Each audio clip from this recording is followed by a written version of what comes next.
Normas gramaticales. La gramática es el estudio de las reglas y principios que gobiernan el uso de las lenguas y la organización de las palabras dentro de unas oraciones y otro tipo de constituyentes sintácticos. También se denomina así a el conjunto de reglas y principios que gobiernan el uso de una lengua concreta, determinada. Así cada lengua tiene su propia gramática. La gramática es parte del estudio general del lenguaje denominado lingüística. Clásicamente, el estudio de lengua se divide en 4 niveles. Estos son el nivel fonético, fonológico, el nivel sintáctico, morfológico, nivel léxico-semántico y el nivel pragmático. A veces se restringe el uso de estos términos, pero las reglas y principios que definen el segundo de estos niveles, sin embargo, la separación de los niveles no es totalmente nítida, porque ciertas reglas gramaticales se realizan en el nivel fonético, fonológico, e igualmente existen parámetros o criterios semánticos que sirven para decidir cuando una determinada construcción es gramatical.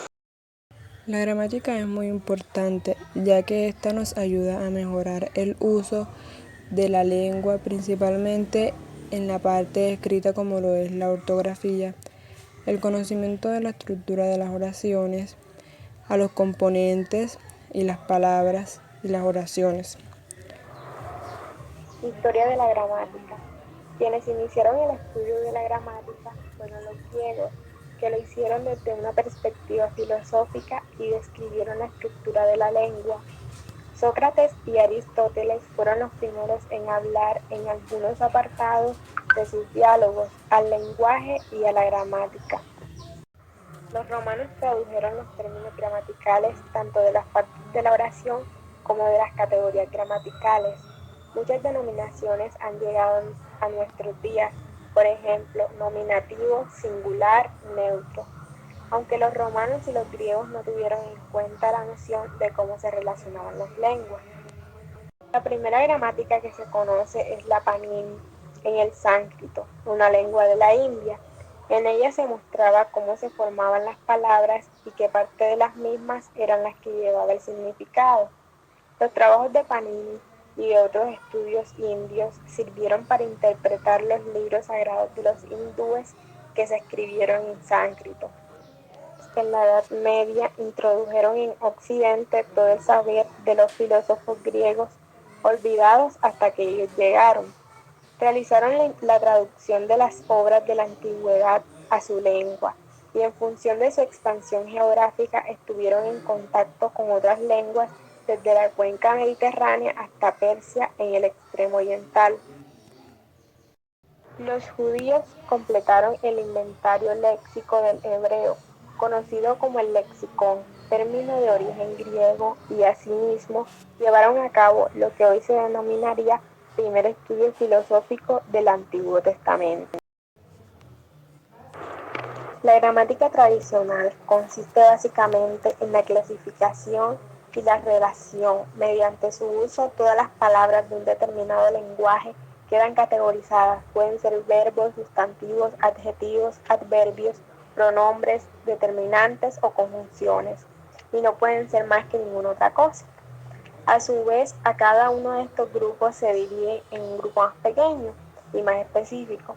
Y cada uno de ellos tiene una forma de actuar, unas reglas fijas que han de cumplirse siempre en todos los casos y una manera específica de relacionarse con las palabras de los demás grupos.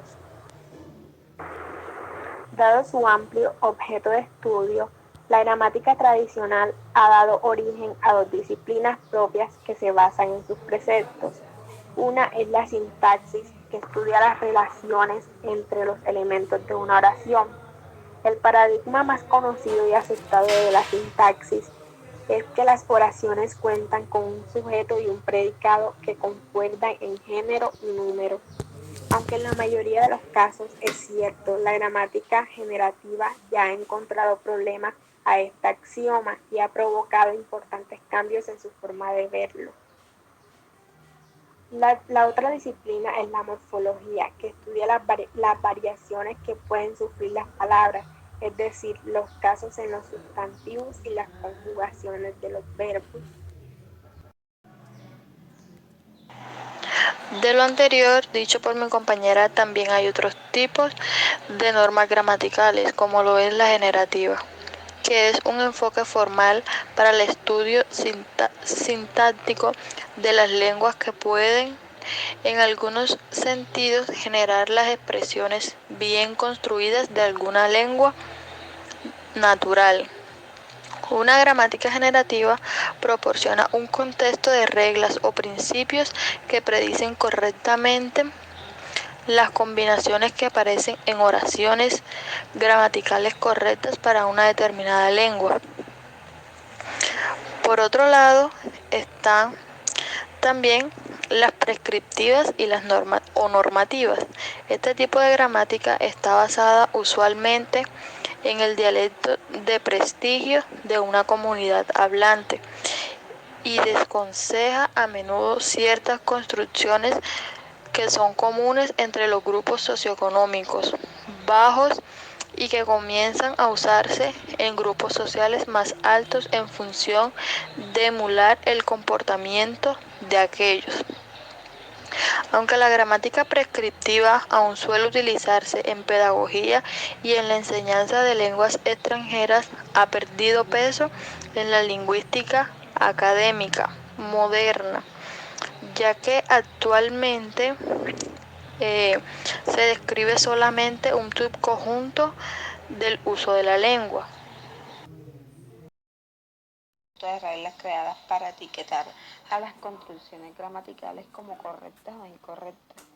Seguir estrictamente la gramática prescriptiva de un lenguaje se asocia con un discurso formal o escrito. Argumentos para la gramática prescriptiva. Los argumentos prescriptivos creen que un enfoque permisivo y descriptivo de la gramática de un idioma. Estos gramáticos intentan reinar en la evolución de una lengua con el fin de normalizar su uso en todo el mundo. La gramática descriptiva intenta describir el uso actual de una lengua, pero sin juzgarla de manera normativa. Está vinculada a una comunidad particular y provee reglas de uso para las palabras que esa comunidad tiene como gramaticalmente correctas. Además, señala cuáles lenguas presentan estructuras similares y describe cómo se organizan los morfemas, unidad mínima de una palabra, y los constituyentes, que es unidad mínima dentro de una oración. Su función es la de analizar de forma completa la estructura de una lengua en sus diversos aspectos. Para ello se complementa con otras disciplinas, entre las que se encuentran la fonética, la fonología, la morfología y la sintaxis.